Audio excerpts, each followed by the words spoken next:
Partis dimanche dernier sous le soleil du Havre, les 42 du haut de skippers engagés sur la Transat Jacques Vabre ont fait cap sur le Brésil, mais subissent des conditions musclées dans l'Atlantique depuis le début de semaine. Dès le premier soir, le 60 pieds de Jérémy Bayou et Philippe Legros, victimes d'un dévissage de câble, s'arrêtent à Roscoff. Quelques heures plus tard, c'est le trimaran Prince de Bretagne qui chavire. À son bord, Roland Jourdain et Lionel Lemonchois seront élitreillés le mardi par la marine espagnole.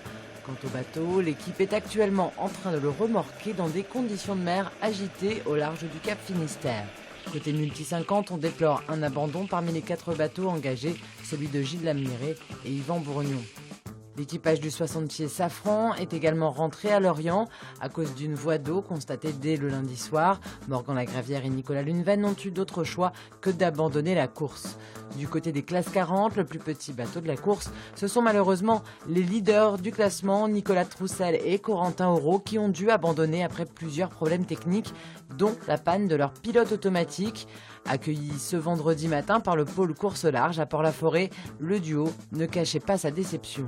Les conditions n'étaient pas propices parce qu'il y avait pas mal de sauts de vagues, du coup de se balader avec des petits fils, son petit tournevis et des petits fils dans le bateau, les testeurs, c'est pas si simple. La décision est surtout venue quand j'ai vu les boulons de quille qui s'étaient vissés. Il n'y avait plus de doute sur le fait que je pense que cette transat n'était pas pour nous. Ce vendredi, 8 équipages ont abandonné officiellement et autant sont arrêtés ou déroutés sur des escales techniques. Christian Lepape, directeur du pôle course large de Port-la-Forêt, revient sur les choix stratégiques qu'ont dû faire les skippers. Tous les skippers qui ont choisi soi-disant la route raisonnable, donc directe, se retrouver dans des situations de près, donc des bateaux qui tapaient énormément. Donc on voit d'ailleurs que la route intermédiaire, il n'y a pas beaucoup de rescapés. Ils sont tous en fait majoritairement rentrés au port, donc sans dégâts humains.